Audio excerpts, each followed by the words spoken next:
여러분 안녕하십니까. 천영호TV의 천영호입니다. 앞으로 몇 회에 걸쳐서 우리 민족의 수건인 통일 문제를 한번 집중적으로 다뤄보겠습니다.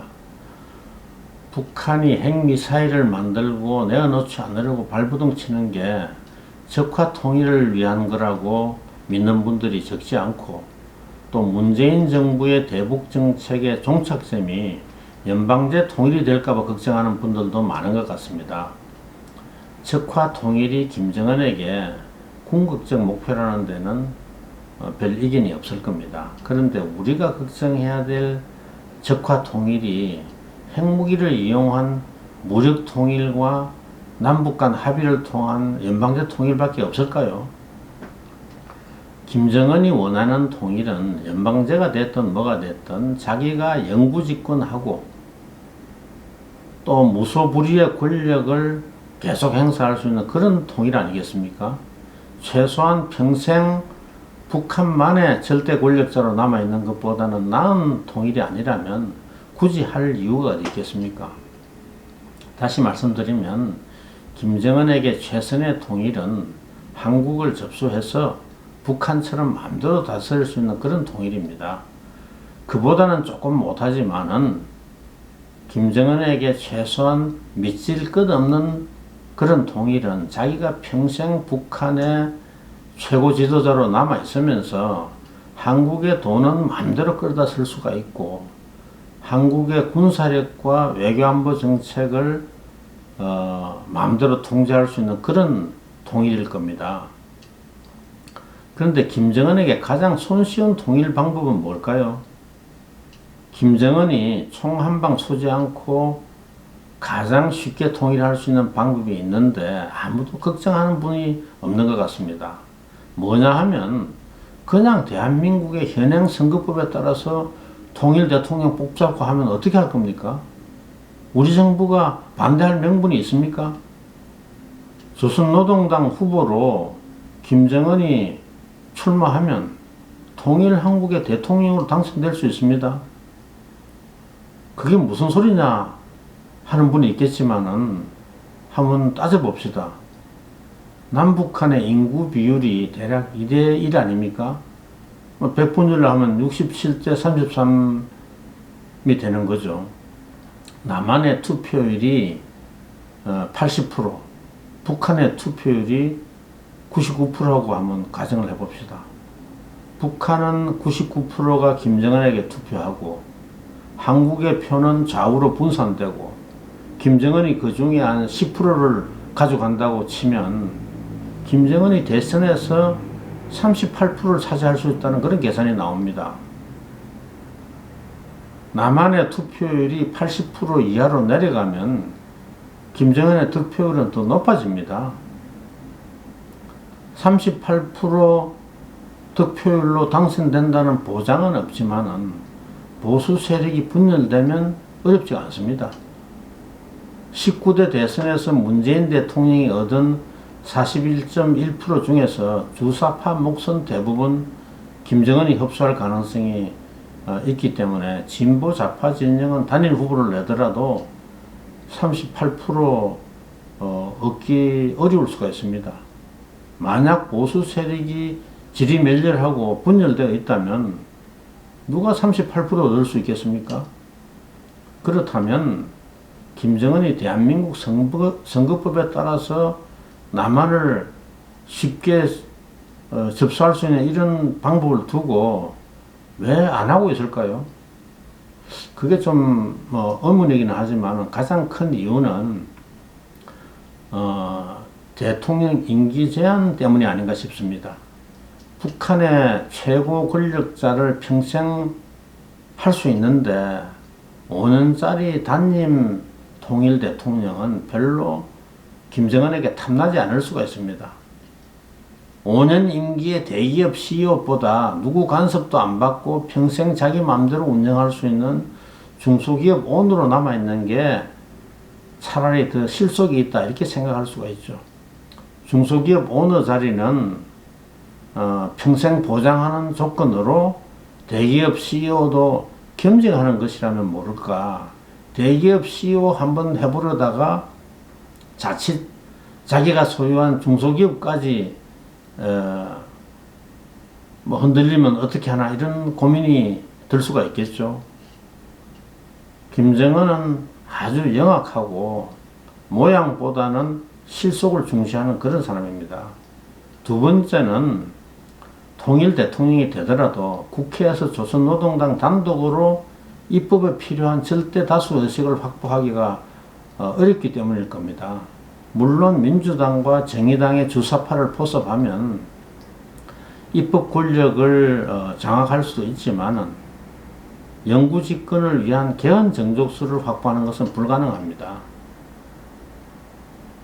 그럼에도 불구하고 김정은이 5년 단임 대통령을 맡아서 5년 내에 군과 검찰, 경찰을 다 친위 세력으로 물갈이해서 장악하면 다음 단계의 통일로 나가기가 더 용이해진다는 그런 계산을 할 가능성도 있습니다.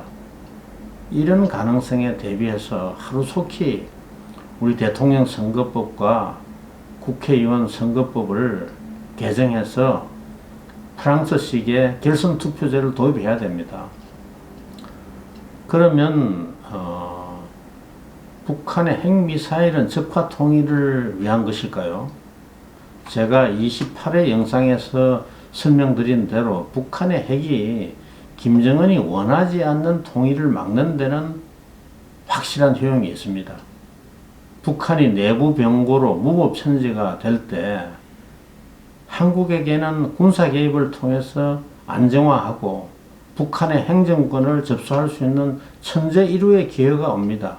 그런데 이런 상황에서 북한이 핵으로 우리 군의 진입을 막겠다면 우리는 북핵에 대한 공포심 때문에 수백만 명의 동족이 학살당하더라도 강 건너 불구경하듯이 방관하다가 100년에 한 번 올까 말까 한 통일의 기회를 날려버릴 수가 있습니다.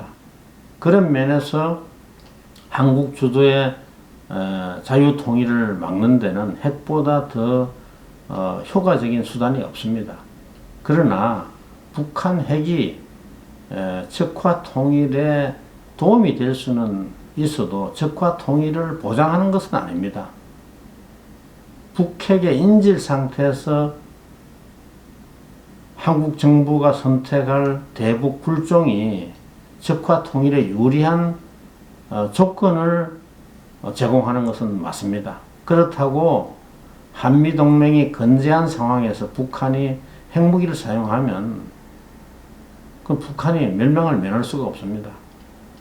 적화 통일이 아무리 좋아도 김정은에게 체제의 생존에 우선할 수는 없고 생존을 희생해 가면서까지 추구할 만한 가치는 없다고 봅니다. 핵무기 사용보다 더 안전하고 쉬운 통일 방법이 있는데 굳이 가장 위험한 방법을 택할 이유가 있겠습니까? 그럼 북한은 연방제 통일을 원할까요? 김일성이 제안한 통일 방안이 연방제인 것은 맞습니다. 그리고 북한이 제안한 것이면 필시 적화 통일을 위한 흉계가 숨어 있을 것이라고 의심하는 것은 당연합니다. 2000년 6월에 김대중 대통령이 방북했을 때 김정일 국방위원장과 합의한 6.15 공동선언 제2항은 남과 북은 나라의 통일을 위한 남측의 연합제안과 북측의 낮은 단계 연방제안이 서로 공통성이 있다고 인정하고 앞으로 이 방향에서 통일을 지향시켜 나가기로 하였다. 이렇게 되어 있습니다. 그런데 이 문구를 두고 김대중 대통령이 북한의 연방제 통일 방안을 수용했다는 그런 거센 비판이 보수 진영에서 나왔고 일각에서는 마치 적화 통일에 찬성한 것처럼 매도하는 분위기까지 있었습니다.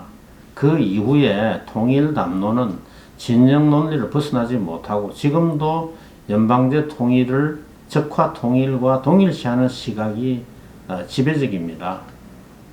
어느 쪽이 제안한 통일 방안이냐, 명칭이 뭐냐, 이런 문제를 떠나서 그 실체를 들여다보고 그게 우리가 추구하는 통일, 우리가 추구하는 가치에 얼마나 기여할 수 있는지를 냉정하게 분석해보고 판단해야 됩니다. 북한이 원하는 연방제는 당연히 김정은이 연방정부의 영구적 주도권을 보장받고 연방 이외 구성도 인구 비례가 아니라 북한이 최소한 동등한 의석을 확보해서 남한의 친북 의원들과 연대했을 때 입법 권력까지 장악하는 데 문제가 없는 그런 연방제일 겁니다. 그런 연방제는 진보 좌파 정부라도 받아들이기가 어렵고 국민 투표에서도 통과될 수 없기 때문에 남북 합의로는 이거는 현실화될 수가 없습니다.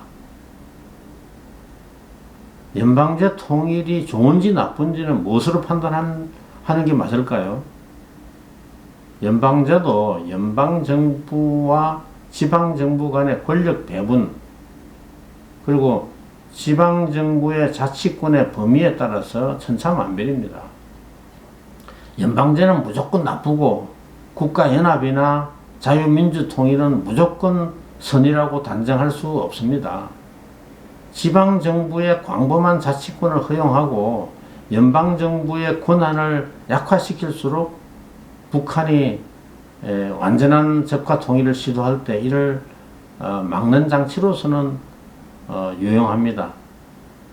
그 이름은 연방제라고 하더라도 남북이 각기 별도의 군대를 유지하고 재정 통화 정책을 독자적으로 결정하는 정도의 자치권을 보유한다면 사실상 국가연합보다도 더 느슨한 연방제고, 이것은 한국의 현행 선거법에 따라서 자유선거를 통해서 통일정부를 구성하는 것보다도 더 나쁠 게 없다고 봅니다. 일종의 국가연합체인 EU의 경우는 사실상 국경을 없애고 여권 없이 영내 국가 간의 그 자유통행과 취업이 가능하고, 또 유로존에서는 단일 통화를 사용하고 재정정책도 공동 가이드라인을 설정해서 지키고 있습니다. 남북이 연방제로 통일하더라도 통일 이후 10년 내에 EU 수준의 통합만 달성한다 하더라도 이거는 기적입니다.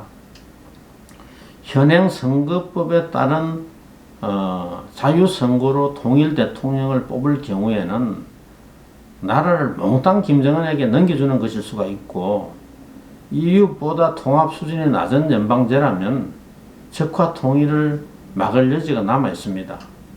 나라를 통째로 김정은에게 헌납하는 것보다는 그래도 꼭 지킬 것은 지킬 방법을 남겨둔 통일이 낫지 않겠습니까?